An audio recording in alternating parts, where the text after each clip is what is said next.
A graça e a paz do nosso Senhor Jesus Cristo aos irmãos e a todos que nos ouvem por meio desse meio de comunicação aqui. Que Deus esteja nos abençoando neste domingo, nesta manhã. Cumprimento a igreja com a graça do Senhor. Em Gálatas capítulo 5, verso 22, a palavra de Deus diz assim: mas o fruto do Espírito é amor, alegria. Mas o fruto do Espírito é amor, alegria. Avalie a sua vida pela sua alegria. A alegria é um dos aspectos do fruto do Espírito. A alegria tende a depender das circunstâncias, mas ela também pode ser permanente. Como isso pode acontecer? Quando nós, como cristãos, levamos a sério a nossa comunhão com Deus, a despeito de toda e qualquer circunstância, podemos viver alegres. Fruto do Espírito, amor, alegria. Provérbios capítulo 15, verso 13 nos diz: o coração alegre aformoseia o rosto, mas com a tristeza do coração o espírito se abate. Lucas capítulo 6, verso 45, o homem bom, do bom tesouro do coração, tira o bem. O homem mau, do mau tesouro, tira o mal, porque a boca fala do que está cheio o coração. Filipenses, o apóstolo Paulo nos escreve: quanto ao mais, irmãos meus, alegrai-vos no Senhor.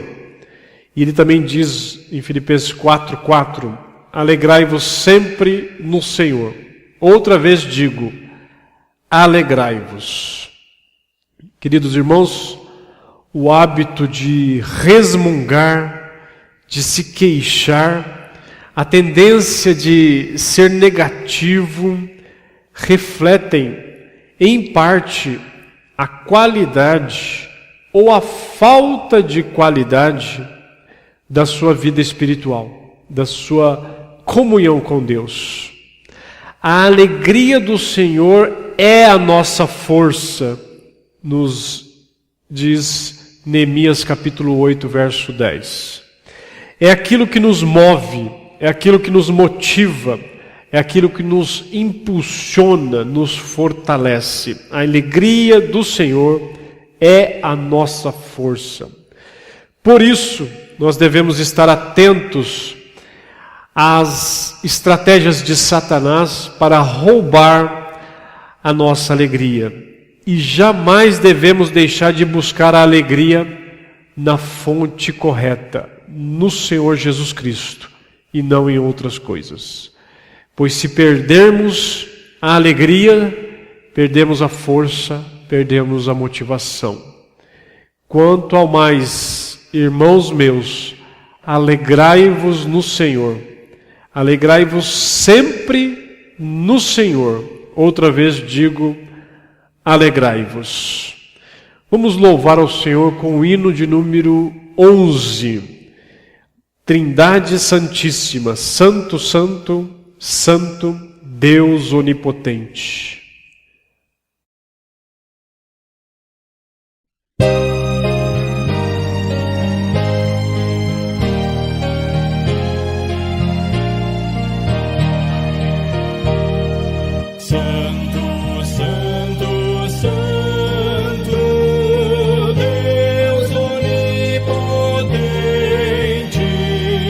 Louvam nossas vozes, teu nome.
Quero dar alguns avisos para a igreja nesta manhã.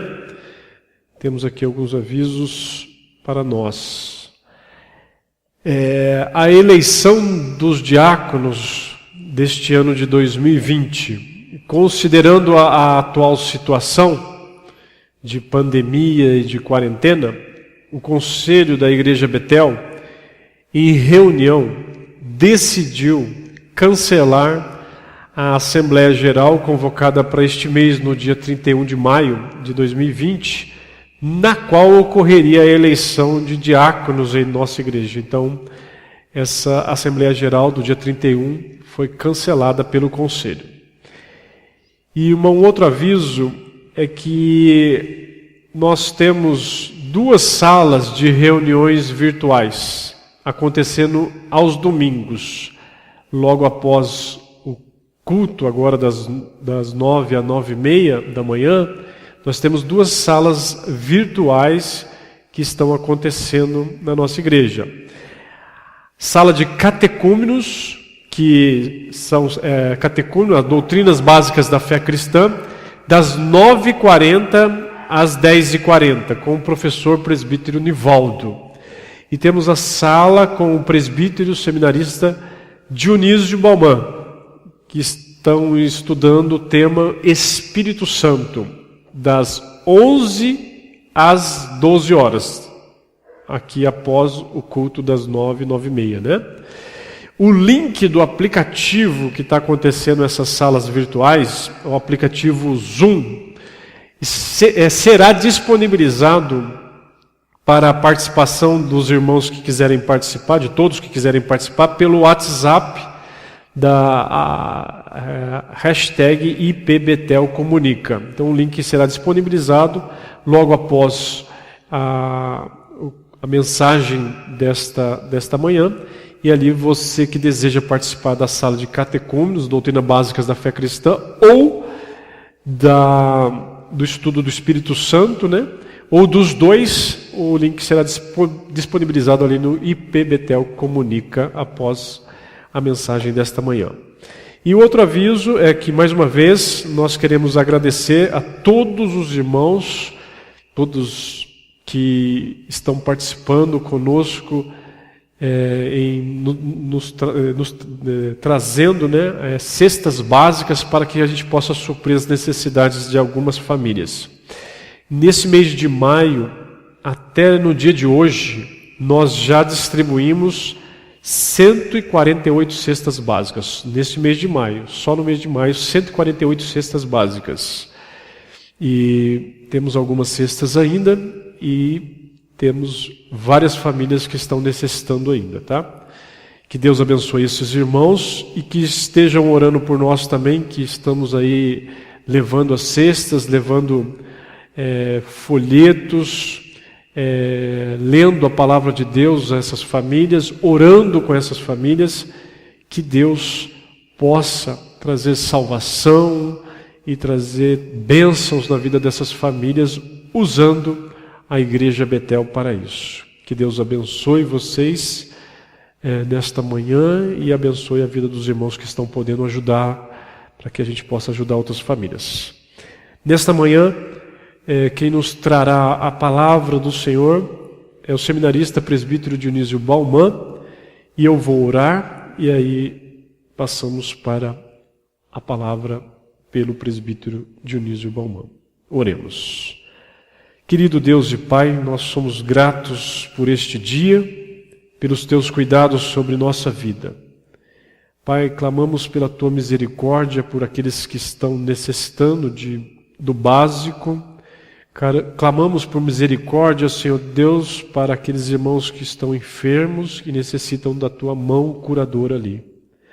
Clamamos, Senhor Deus, para que use a vida do Teu servo Dionísio para falar aos nossos corações, Pai. Abençoa a vida dele e usa-o, Senhor Deus, poderosamente nas Tuas mãos.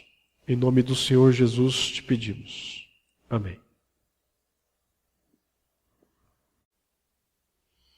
Bom dia, irmãos. Que a graça e a paz do nosso Senhor Jesus esteja com cada um de vós, os nossos irmãos da Igreja Presbiteriana, aos amigos que também frequentam a nossa igreja e aqueles que me ouvem neste momento. Que Deus esteja derramando graça sem medida sobre a vida de cada um de vocês e esteja falando também ao coração de vocês naquilo que Deus também tem falado a mim e partilharei da palavra dele neste momento. Eu convido você a abrir a sua Bíblia lá em Tiago, Epístola de Tiago, capítulo de número 1. Eu irei ler dos versículos 2 até o 4. A mensagem de hoje, pela manhã, será nesse texto. Epístola de Tiago, capítulo de número 1, versículo 2 até o 4. Assim diz a palavra do Senhor. Meus irmãos, tende por motivo de toda alegria o passardes por várias provações, sabendo que a provação da vossa fé, uma vez confirmada, produz perseverança. Ora, a perseverança deve ter ação completa, para que sejais perfeitos e íntegros, em nada deficientes. Vamos orar? Maravilhoso Deus, a Tua palavra foi lida, e ela por si só é mais do que suficiente para mudar aquilo que precisa ser mudado em nossas vidas. Rogamos a Ti, ó Pai, que o Senhor nos conduza, ó Pai, na interpretação correta, ó Deus, da Tua palavra, e que o Teu Santo Espírito venha nos encher, ó Pai, desta palavra, de modo, ó Deus, que venhamos, ó Deus, a ser cada dia melhores, ó Deus, para o Senhor, satisfazendo assim o coração do Senhor, ó Pai. Derrama da Tua graça sobre nós. É o que nós oramos em nome de Cristo Jesus. Amém. Estamos passando por um momento difícil de pandemia, talvez um dos momentos mais difíceis em termos de algo semelhante em nossas vidas. Tudo bem que eu não tenho tanto tempo de vida assim, mas nunca passei por algo semelhante. E talvez você esteja pensando o porquê dessas coisas, o porquê de estar passando por esse momento tão difícil. E eu gostaria, nesta manhã, justamente de falar sobre qual é o objetivo de Deus em nos provar. Qual é o objetivo de Deus em nos provar? Podemos ver pelas Escrituras que o crente ele é provado a todo instante, provado em sua fé. Creio que, através das Escrituras, que essa pandemia, de certa forma, é uma forma de provar o crente em sua fé. Mas qual que é o objetivo de Deus ele nos provar? Talvez você esteja em um momento de tristeza, um momento de medo por causa de tudo isso, no que acarrerá em sua vida, na vida dos seus familiares. Talvez você esteja passando por um momento de medo, mas é bom nós ouvirmos aquilo que Deus ele tem a falar nos nossos corações aqui, através desse objetivo dele em nos provar. Vemos no texto lido que Tiago ele fala lá no versículo de número 1, ele fala: Tiago, servo de Deus e do Senhor Jesus Cristo, as 12 tribos que se encontram na dispersão, saudações. Tiago ele está escrevendo a sua carta como uma carta geral às igrejas gentílicas, às igrejas que estavam dispersas. João Calvino diz que essas 12 tribos, pelo fato de escrever aqui 12 tribos que se encontram na dispersão, na verdade Tiago não está escrevendo a igreja que foi dispersa em Jerusalém por ocasião da perseguição como nós podemos ver lá em Atos, capítulo de número 8, ele não está falando desses dispersos. Ele está falando dispersos, na verdade, daqueles que foram dispersos, os israelitas, desde a tomada de Israel pela Síria. Isso lá em 740 a.C. Vemos também que em 598, a Babilônia tomou pela primeira vez ali Jerusalém. Então, Tiago está falando para esses dispersos. Os dispersos que ouviram, principalmente a palavra de Deus. Nós podemos ver que lá em Pentecostes, na descida do Espírito Santo, pelo menos ali os judeus que estavam vindo das suas cidades para Jerusalém, para a ocasião da festa do Pentecostes, nós vemos ali, por exemplo, que haviam pelo menos 13 línguas, ou seja, judeus que estavam em pelo menos 13 países com línguas diferentes dentro do Império Romano. Então, ali na conversão dos 3.000, provavelmente os 3.000 não ficaram em Jerusalém. Alguns se converteram e voltaram para suas casas, nos seus respectivos países, até porque era obrigatório ao judeu participar ali do Pentecostes, o verdadeiro judeu. Então, João Calvino ele diz que essa carta ele está falando justamente para esses dispersos lá pela Síria, muito antes de Cristo vir, e aos dispersos também de Jerusalém, no que pese aqueles de Jerusalém que foram levados pela Babilônia, parte deles terem retornado para Jerusalém na ocasião ali de Neemias e Esdras, quando houve a restauração dos muros, quando houve a questão da construção do templo. Na verdade, nem todos voltaram ali para Jerusalém. Então, alguns foram dispersos entre os povos. Isso é evidente, até porque vemos Paulo e Barnabé, eles indo para o Império Romano, a vastidão do Império Romano, pregando o Evangelho, e a primeira coisa que eles faziam era ir pregar numa sinagoga judaica. Então eram judeus que estavam dispersos, não eram simplesmente os crentes que foram dispersos em Atos capítulo de número 8.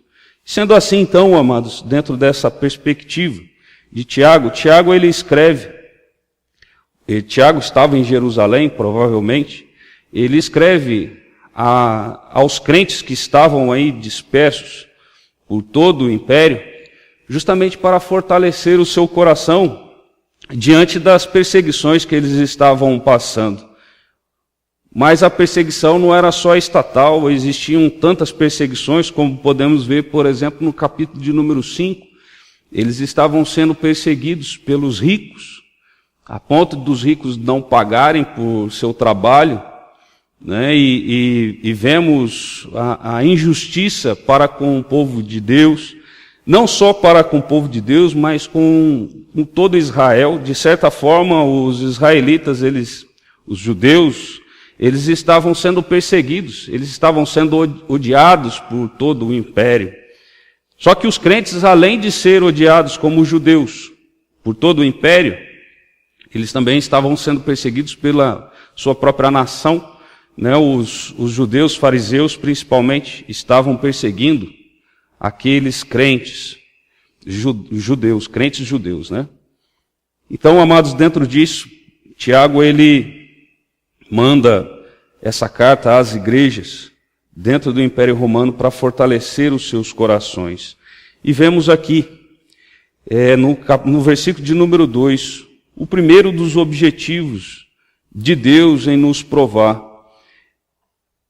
O primeiro objetivo de Deus que nós podemos ver nesse texto com relação a nos provar é justamente para que entendamos que a alegria não é circunstancial. A alegria, ela não é circunstancial. Vejamos o que diz o versículo de número 2. Meus irmãos, tende por motivo de toda a alegria o passardes por várias provações. A ideia aqui do texto, quando ele fala tende por motivo, na língua original, é que justamente nós consideremos. O foco dela é constatação, é que nós constatemos, que nós consideremos que o motivo de passar por várias provações é que tenhamos essa alegria em nossos corações. Talvez você possa pensar assim, mas como que eu poderia ter alegria em passar por provações? Isso parece ser algo totalmente fora da realidade. Quando ele fala aqui, ele não está querendo dizer totalmente fora da realidade. A ideia aqui é que justamente a alegria, ela não depende das coisas que você passa. Não quer dizer que você, quando recebe um aumento, você deve ficar feliz somente nesse momento. Lógico que você ficará, mas não é somente nisso. Em você ser promovido do seu trabalho, em você tirar uma nota excelente na escola, não é somente esses momentos de felicidade, de alegria, como se fosse algo que dependesse de circunstâncias externas, mas é justamente uma alegria que ela é interna, ela é através do próprio Espírito Santo. E quando nós olhamos aqui o texto, principalmente na língua original, nós podemos perceber que existe uma conjunção entre alegria e passardes aqui, que ela foi omitida pela nossa tradução, apesar da tradução ser excelente, e o caso da tradução ter colocado o passardes justamente para que ficasse mais simples de ler. Mas a ideia dessa conjunção é dizer sempre que. Então a ideia seria, tende por motivo de toda alegria sempre que passardes por várias provações. A ideia aqui de alegria, nós podemos ver, por exemplo, o que diz o Mateus capítulo de número 5, lá nas bem-aventuranças. Nós vemos Jesus ele falando sobre essa questão da alegria. Vejamos lá o capítulo de número 5, versículo de número 11 e 12, ele diz: bem-aventurados sois, quando por minha causa vos injuriarem e vos perseguirem, e mentindo disserem todo mal contra vós, regozijai-vos e exultai, porque é grande o vosso galardão nos céus, pois assim perseguiram os profetas que viveram antes de vós. A ideia de bem-aventurança é justamente uma alegria plena, não é simplesmente alegria, mas é também um sentido de satisfação plena, de forma que nada que aconteça no exterior, de forma exterior a você, ela venha a abalar. Ela é algo que é firme dentro de você. Vemos também lá em Neemias, capítulo de número 8, versículo de número 10, ele diz assim, num momento difícil, em que a palavra de Deus estava sendo exposta ao povo ali, e o povo estava em pranto, ouvindo ali o texto bíblico sendo explicado. Neemias ele diz assim, fortalecendo o povo, disse-lhes mais: ide, comei carnes gordas, tomai bebidas doces e enviai porções aos que não têm nada preparado para si, porque este dia é consagrado ao nosso Senhor.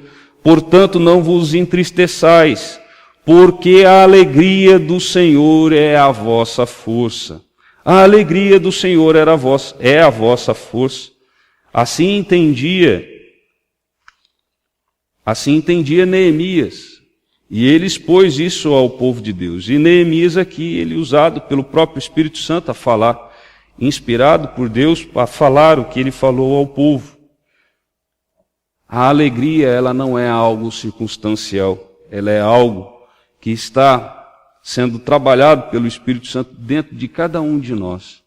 Então, irmãos, quando ele fala a respeito de alegria aqui, ele não está falando sobre algo utópico, algo que é inalcançável.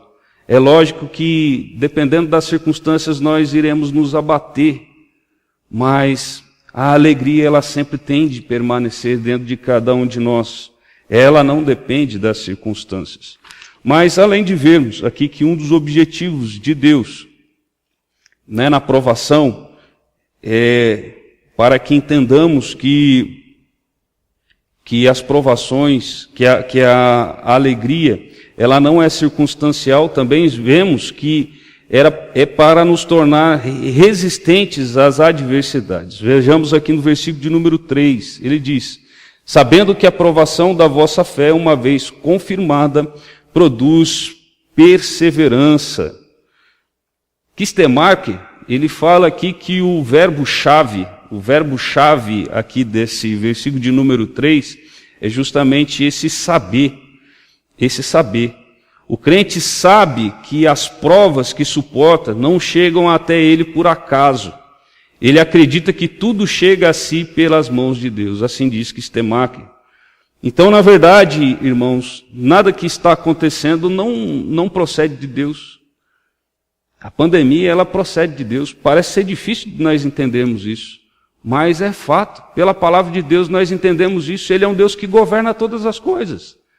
Nada está longe das suas mãos. Nada está longe das suas mãos. Ele está à frente disso. Ele tem os seus objetivos para com a sua igreja e para com os ímpios também. De certa forma, disciplinar a sua igreja e de certa forma também trazer disciplina e juízo àqueles que não querem saber dele. Ele está à frente disso tudo. A palavra de Deus, ela é muito clara em falar sobre isso. Vemos ele trazer espada e pragas a Israel, querendo disciplinar Israel. E assim ainda hoje ele faz. E podemos ver aqui que isso é algo que nós devemos saber. A palavra aqui é que o crente ele deve saber disso, sabendo que a provação da vossa fé. Aqui, na verdade, ele não está querendo simplesmente trazer juízo sobre a sua vida, você que é crente, mas ele está querendo provar a sua fé. Assim como ele fez com Abraão. E o fato de provar a Abraão, e Abraão perseverar até o fim na sua fé, diz que a sua fé foi imputada a ele como justiça. Assim diz Paulo lá em Romanos, na sua carta aos Romanos, foi imputada a ele por justiça. Aqui, quando o verbo ele diz aqui produz perseverança, a ideia aqui é justamente de algo passivo. Algo passivo não é você que está produzindo, mas você está sofrendo essa produção, né? O fato de perseverar, o fato de passar por essas provações firmes, ela produz perseverança na sua vida. A ideia aqui de perseverança é justamente de uma resistência inabalável. A ideia é de uma resistência inabalável. Lá em 1 Pedro, capítulo de número 1, versículo de número 6 e 7, ele fala um pouco sobre isso também. Nisso exultais, embora no presente, por breve tempo, se necessário, sejais contristados por várias provações, para que uma vez confirmado o valor da vossa fé, muito mais preciosa do que o ouro perecível, mesmo apurado por fogo, redunde em louvor, glória e honra na revelação de Jesus Cristo. A ideia aqui é justamente que sejamos inabaláveis. Um dos objetivos de Deus é trazer resistência às adversidades a nós, a cada um de nós. Como você tem lidado com essa situação? Você tem crescido? Você tem se tornado resistente? Ou você tem se desesperado? Se você tem se desesperado é porque você não está perseverando. E a ideia aqui é justamente que você se torne inabalável, uma resistência inabalável na sua fé, para que você não seja agitado para todo lado, mas que esteja cada dia mais fortalecido no Senhor e na sua fé.